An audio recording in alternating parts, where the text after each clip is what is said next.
everyone, I'm Tracy Koga and welcome to Hue at Home. It is officially spring, but will we get that last snow day before the end of the month? And that's usually what we brace ourselves for every year. But this one's different. We're all anxiously waiting to get vaccinated and then embrace freedom, or not. Well, whether or not, let's just laugh. And the Winnipeg Fringe has been doing just that with free shows all this month on their YouTube and Facebook page. I'm going to check this one out. It's on March 31st and it's called Eye Candy, featuring Stephanie Morin-Robert, who you're going to get to meet right now.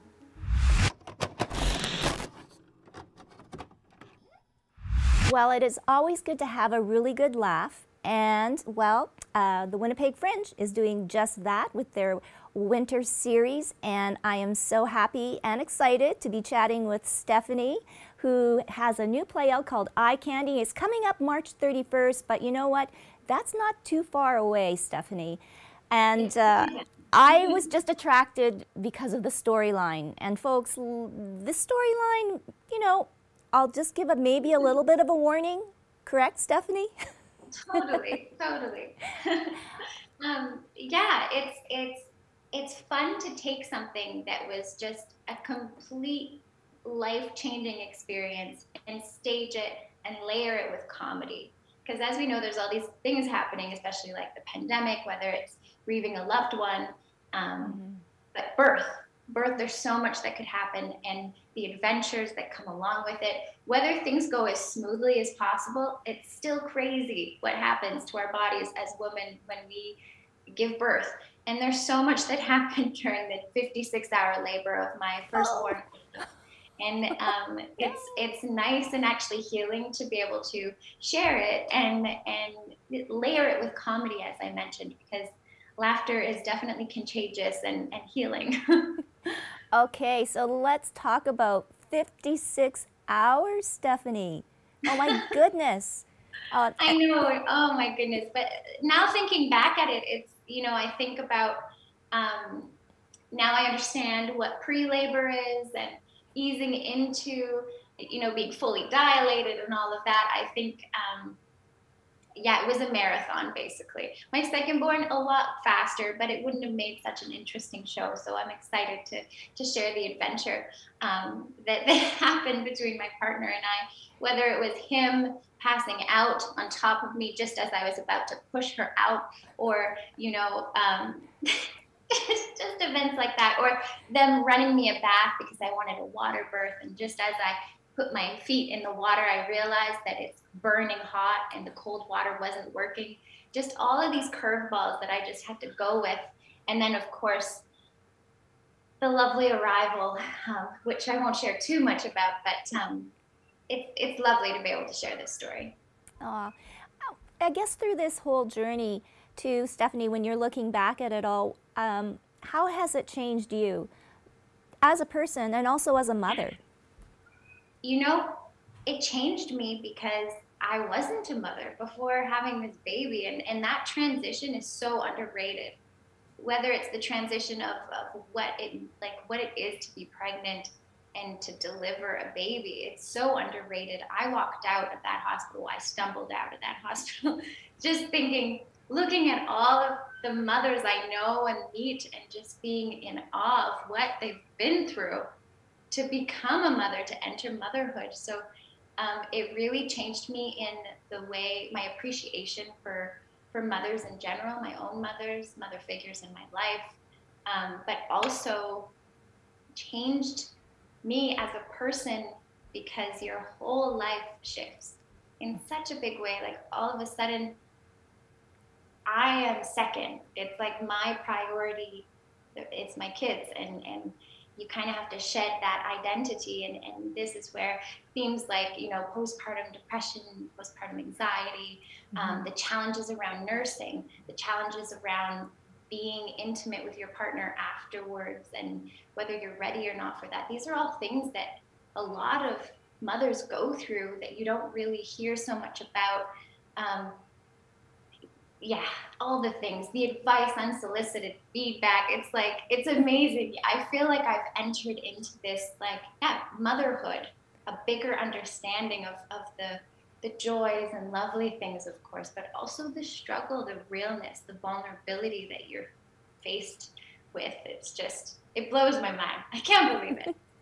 So I can't believe if it. we get back to the show, where do you begin and how did you pick the experiences that you wanted to portray, and then how did you manage to weave it into a full story?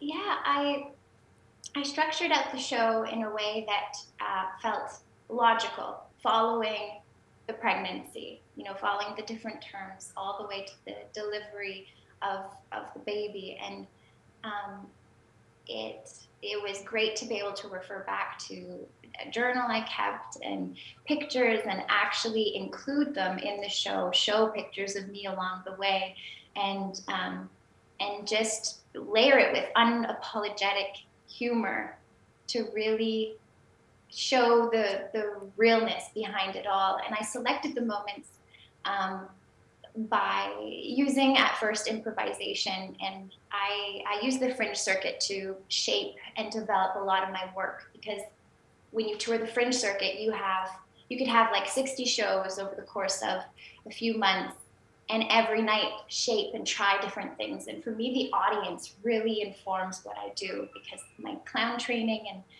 it's a duo, it's an exchange. And now in this new reality of performing virtually without an audience, I'm taking away a whole part of the script.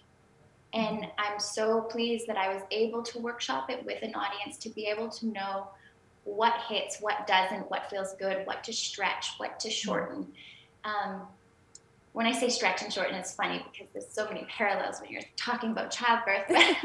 Yes. I'm excited to adjust and shift the show to this new virtual platform, and which I've been doing for all of my work, working from a home stream studio and just making it work. So this show, it'll be the first time I ever perform it virtually without an audience.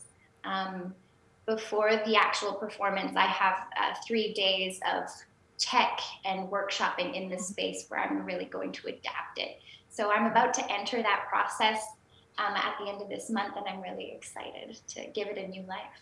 Yeah. Well, and I guess, like you said, like you've been getting used to this virtual, and especially for fringe actors that rely so heavily on the audience and that energy.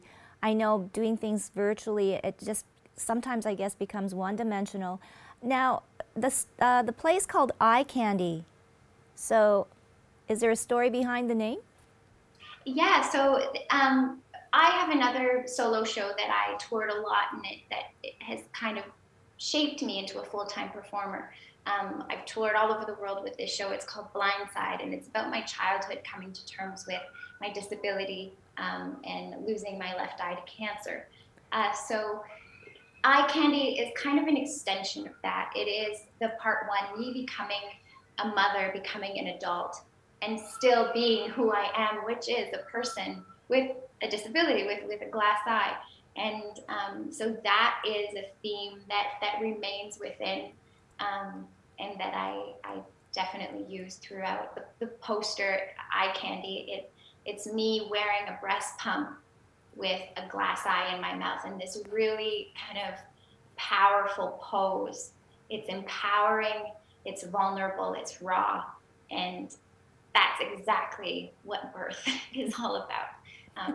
So yeah, I guess I would say anything eye related has kind of become my trademark, and this is very much a sequel to Blindside without having to see Blindside to fully enjoy it. Wow.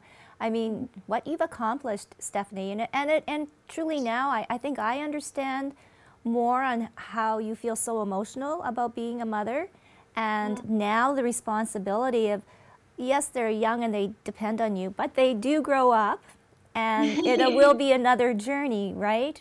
Another new experience. So, I mean, it's so wonderful that you are on that journey. And you had mentioned your partner or husband. How has that relationship grown with sharing a child? Amazing.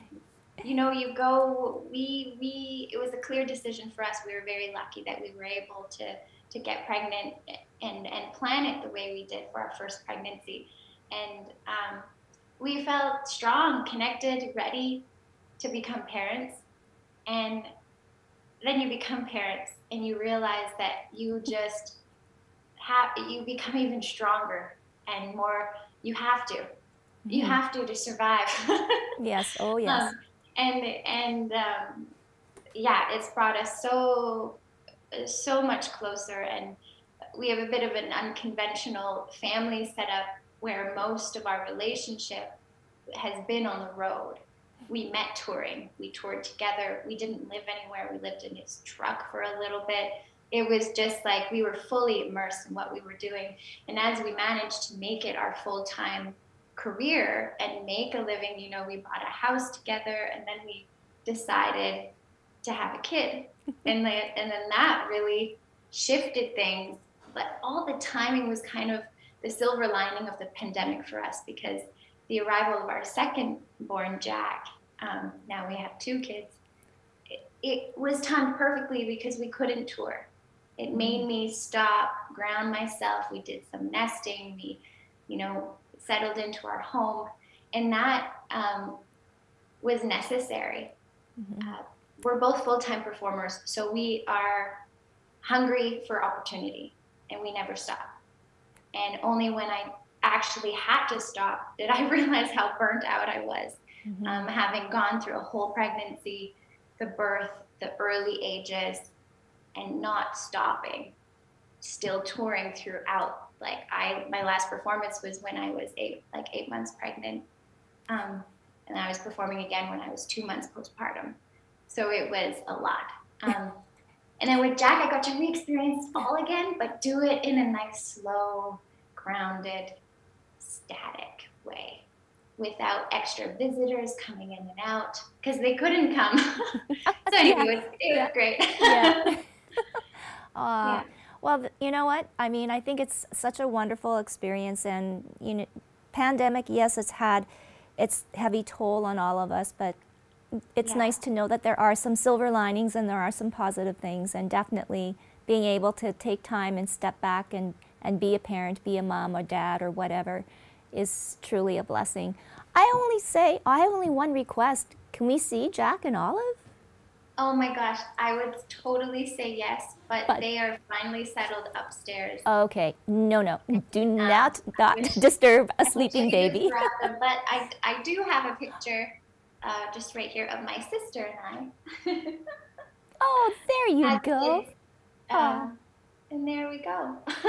Happy ending to the story. Right next to me. So there's babies. And yeah, I'm excited. And while I don't want to minimize the grief and the hardship that we've experienced over the last year, we're really fortunate to have these types of opportunities to still share our work, share our stories. And thank you for taking the time to cover it. Well, I can hardly wait to see you live on stage, Stephanie, but it's Stephanie Morin-Robert. Her play is called Eye Candy. You can go to the website winnipegfringe.com. Eye Candy is going to be on Wednesday, March 31st at 7:30 p.m. and it is free streaming on YouTube and Facebook at Winnipeg Fringe. I think I've got all that information, but it's lovely meeting you, Stephanie. You too. Yes, Thank you. Hugs to Olive and Jack, and hopefully we'll see them on stage with their mom and dad. That'd be a great segue for a new play. Okay, bye.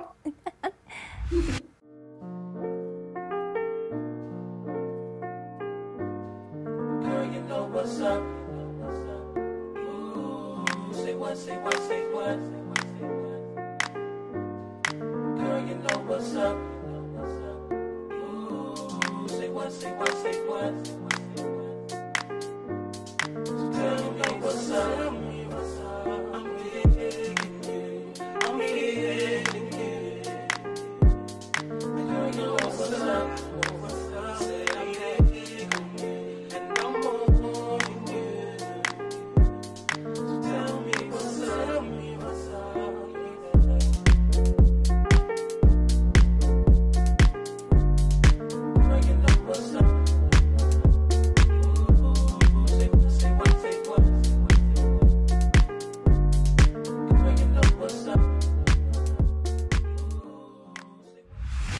Welcome back to Hue at Home. Still to come, a new episode of Robyn Priest's Let's Get Your Human Back Again with special guest Jana Couture. But first, I am so happy that hair salons are open again. We have an exciting new hair segment featuring Verde Stylist Colleen. She's going to show us how simple it is to get our glam back again with some beautiful Hollywood-style curls. Hi, I'm Colleen, the Education Director for the Verde Salon Group. Today I'm going to show you how to do a loose, beautiful Hollywood glam style wave using a flat iron. You can also use a curling iron or a wand, whatever you're most comfortable with. You'll curl all your hair one way and then brush it out, revealing this beautiful soft curl. I hope you enjoy. So before I use any hot tools in my hair, I always use the Verde Heat Relief. So it's a heat protector, protects your hair up to 450 degrees, and it's also a dry conditioning mist, and it has our shampoo aroma, which is just beautiful. So I mist it throughout all my hair, and then using the Aveda paddle brush, I'm gonna comb it through. So all of these Aveda products are available at verdesalon.ca right now. We deliver over $50, or you can pick up at either one of our Bridgewater or Seasons locations. You can also pick up at the AAW school in the Exchange. So let's split it into a few different sections. Usually I do 3 to 4 sections. You might do 2 to 3 sections. I have a lot of hair. So here we go. Section 1. And I'm not getting too crazy because I am going to be brushing it out afterwards. So I'm starting, keeping my curling iron vertical, and I'm starting at the base, giving it one twist, holding the ends, and then pulling it all the way to the end. It's okay if you get a little extra hair caught in there, and letting it go. There's curl 1. Don't brush it out before you go on to the next curl. Let it cool, and then we'll brush it out afterwards. You can see my little pokies coming out from underneath, so I had an undercut for a while. It's growing back, so now I just have this cute little, it's not cute actually, I don't know what I call it. So again, this side I'm going to be curling towards the face. Again, turn, and pull straight out, and let it stay.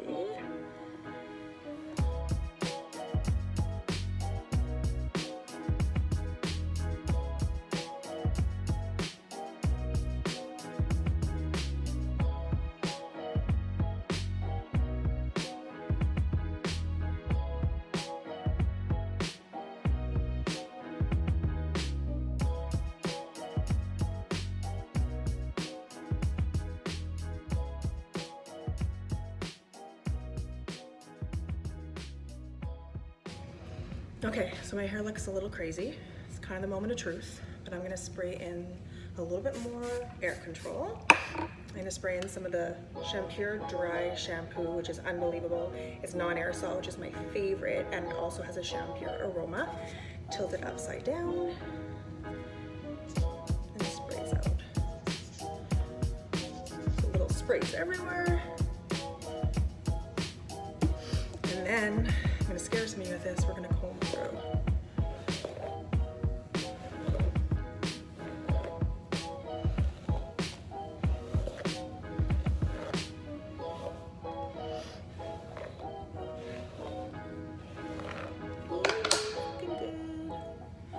Okay, I'm gonna take some light elements. It's called texturizing cream. It's great for all hair types. It's really light. Helps either give like a piecey finish, or like my ends are a little bit dry, so I want to make them look nice and healthy. So between my hands.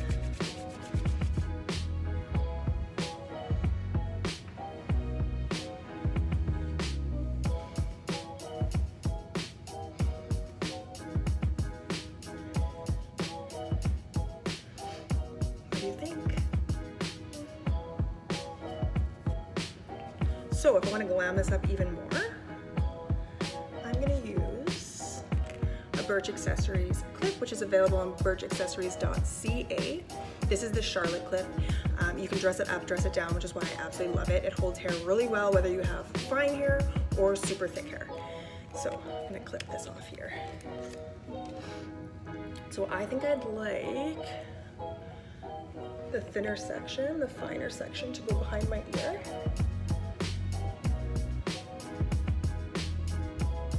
Yeah. Take the Charlotte clip.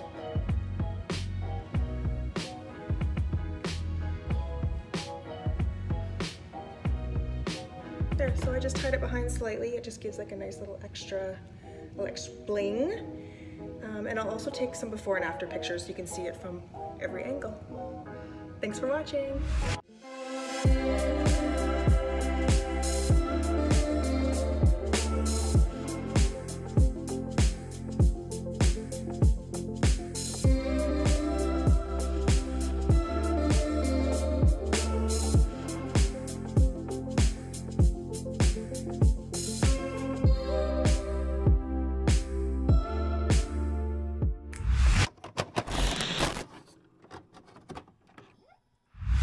Well, this is very exciting. It is the beginning of a brand new series, a relationship with Robyn Priest.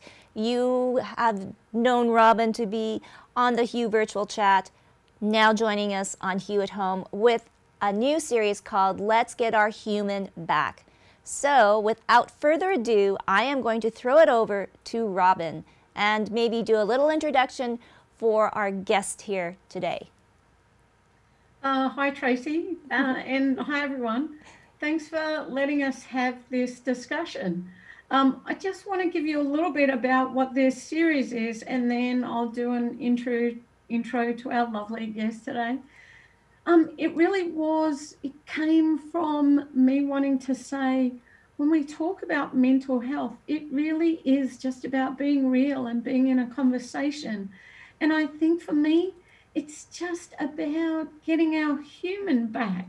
It's about being with people and having conversations and realizing that we're not alone and that lots of people are dealing with kind of mental health issues on a scale of I'm doing really well today to, oh my gosh, everything feels like it's falling apart. And I wanted to kind of reach out and bring some people to have a chat and talk about their life where maybe it wasn't that great at times and how they got through it and what they're doing now. And really one of the things for me is talking about the essence of like sharing with each other and that peer support aspect. So I'm pretty excited today. Our first guest, Jana Couture, I've known her for a number of years and just a complete inspiration to me for what she's gone through personally and also in terms of with her family. So I might just throw it over, Jana, if you can tell us a little bit about like who you are and what you do now, and then maybe share a little bit about your story. Yeah, so thank you, Robyn and Tracy, for having me join you today and have discussions. Just as Robyn had said, for me, getting our human back on and having real conversations with people is something that's very near and dear to my heart. So a little bit about me. I'm an Indigenous woman that has lived quite a life myself with quite a background of trauma and mental health challenges. I currently am working as a peer support worker, and I'll get into that a little bit later on, but I guess along my journey and during the course of the last 40 years of my life, I've really realized what was missing along my journey and what I was needing. And in those moments way back when, and still sometimes now, when I suffer, I see the importance of peer support, the importance of being able to have conversations where people will listen to me wholeheartedly for who I am, having no judgments and just being there in that moment with me. So Jana, do you want to share a little bit with the viewers, a little bit of your kind of background, like where you were and kind of where you've come to now? Yeah, I mean, if we go back to the beginning, I was a child, I was adopted as a child, and I didn't know up until recently that I was adopted from a mother who was part of the 60s scoop. And so growing up, my adoptive family, phenomenal, very supportive, loving parents, wonderful brother, couldn't have asked for a better family. But they also weren't given the proper information or any information on where I came from, my roots, any of that. So for 18 years, I didn't know where I came from, my background of any. I was a child. I am a child survivor of sexual abuse, and so growing up, I definitely had some struggles. I struggled with being able to maintain friendships. I struggled with being able to have close relationships with adults and trusting adults, and I guess ways that I would cope with that were unhealthy ways. So, you know, I always say I had such wonderful parents, and they always did everything and anything they could for me, and nobody could really understand fully what was going on. I couldn't understand what was going on. So as a teenager, I quickly fell into a lifestyle of using and abusing drugs. I, you know, turned to the streets, and I turned to people that I thought were people that cared for me and had my best interest at heart. And they didn't, you know. It was, when I look back now, we were all suffering from something, things that were going on, and everyone was kind of looking for that sense of family. And for me, I don't know why I was always looking for it, because I always had it with my adopted parents.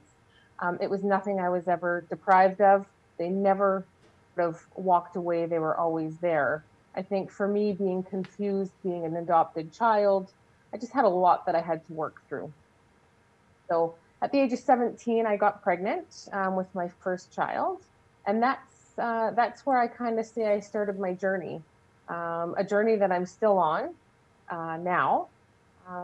I chose to start making changes. I chose to make changes that I knew were going to be in the best interest of myself and my child, because I didn't want my child being a product of, you know, I didn't want my child having to be adopted or having to be taken away.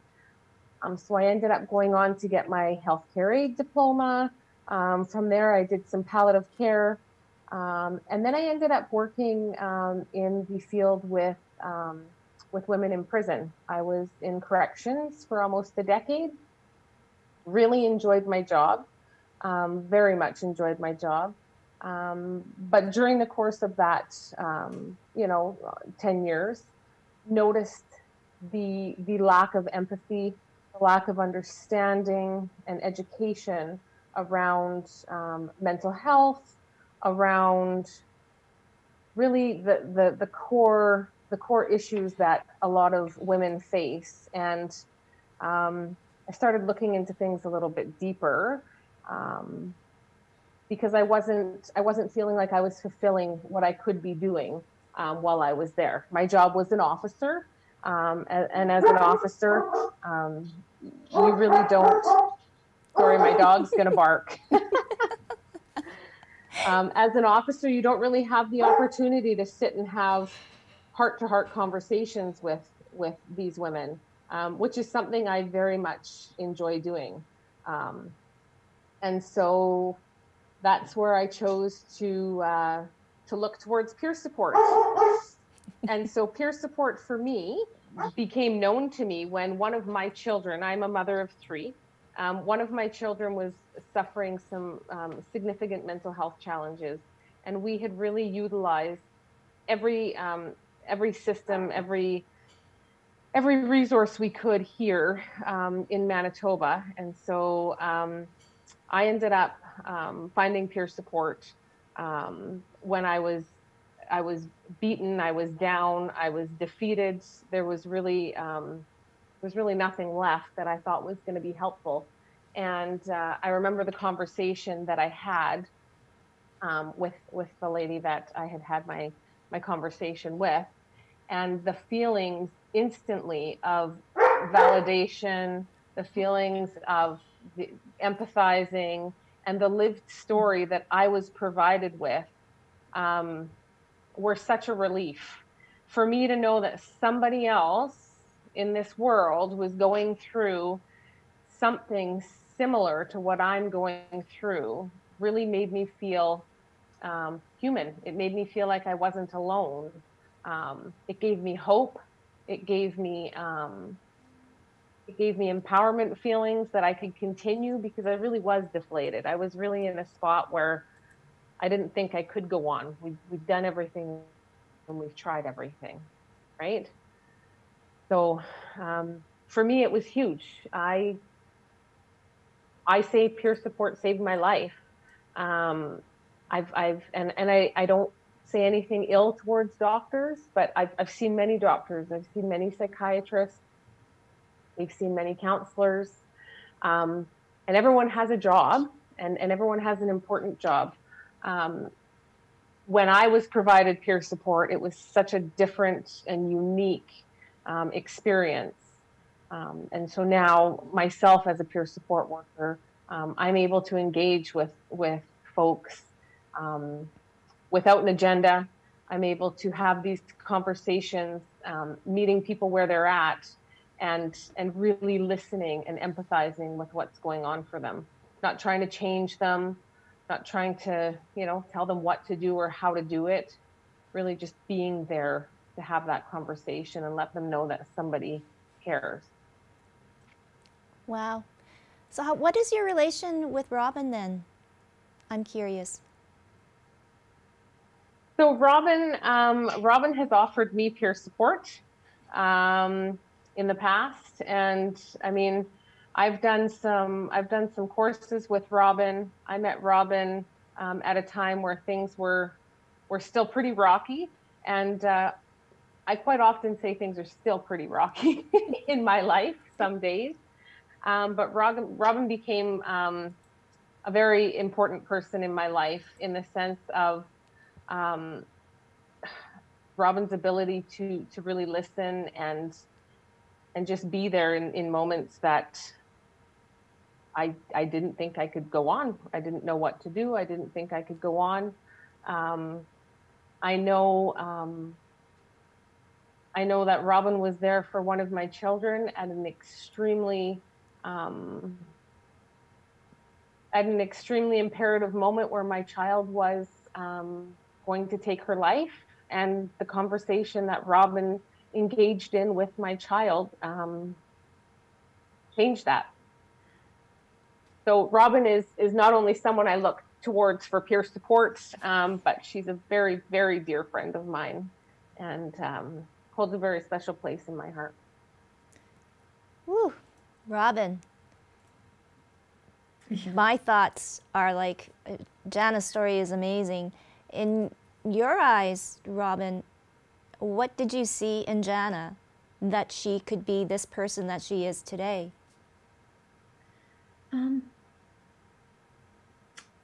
I think what I saw in Jana is someone that wanted to make a difference in the world.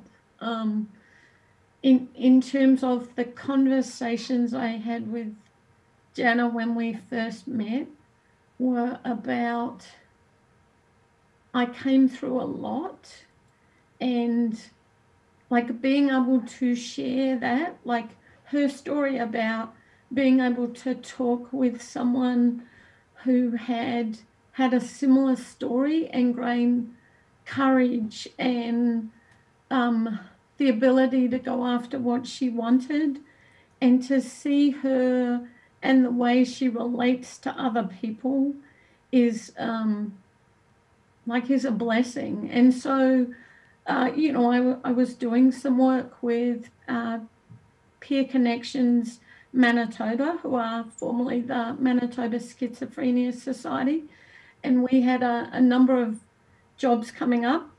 They got a contract through the Manitoba government to deliver peer support at the Crisis Response Centre here in Winnipeg for people who are dealing with mental health crisis.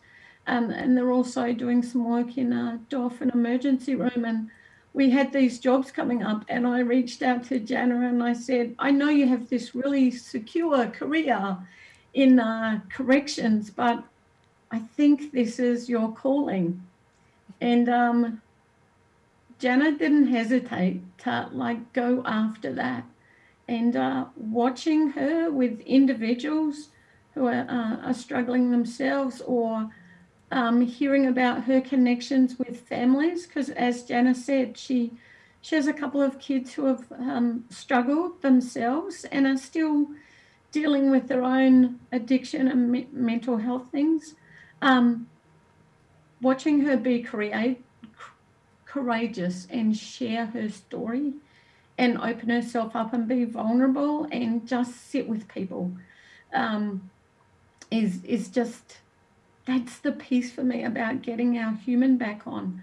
That human connection makes the difference for people, a world of difference. So Jana, it's like this honor and privilege to be part of your life, and having that conversation with your kid, I will never forget that, because that changed me as well, being able to be in a conversation and like have someone change their mind. Not that my job is about trying to stop someone doing something, but just being able to be there and hear where she was at and sit in that conversation.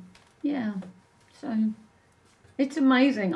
It's a privilege being part of your life and having you be part of our business, because I know that sometimes you help us out with courses and stuff as well. So thank you. Oh, Thank you. thank you. Thank you, both of you.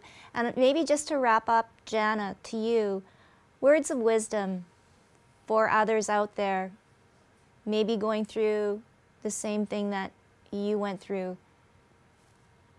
Help them. Honestly, words of wisdom. It's a journey, and it's definitely not an easy journey. It's scary, it's terrifying, and allowing yourself to be vulnerable with others is something that I'm very much still in the process of getting comfortable with and doing. I can say though, with 100% certainty, the types of conversations and the types of interactions that somebody will have in a peer support situation will be very different than other types of conversations that you might find in, healthcare facilities, or even in crisis centers with the medical teams. Allowing yourself to be vulnerable, allowing yourself to share your story and tell your story, and listening to other people tell their story, for me is so healing. I had an interaction earlier today where a gentleman and I interacted, and his story was so healing for me that we both at the end of the phone call said, I've gotten something from you and you've gotten something from me. And that's what it's about, right? It's about being human and having that conversation, and just allowing yourself to speak from the heart and listen from the heart wholeheartedly, without any judgment, offering hope and self-determination for people, because that's a huge piece of it as well. Oh. Well, thank you so much, Jana. And as always, Robyn, you're the master. Thanks, So I'd Tracy. say I've learned empowerment, self-determination, love, and hope. All human traits that we need to get back in our lives. Thank you so much. Thank you so much for having me today. We want to thank all of our special guests on today's show and leave you with this question. What are you looking forward to the most this spring? We want to know, so send us an email to hello@ilikehue.com or message us on Facebook and Instagram at iLikeHue. But for now, stay safe and healthy, and we'll see you next time on Hue at Home.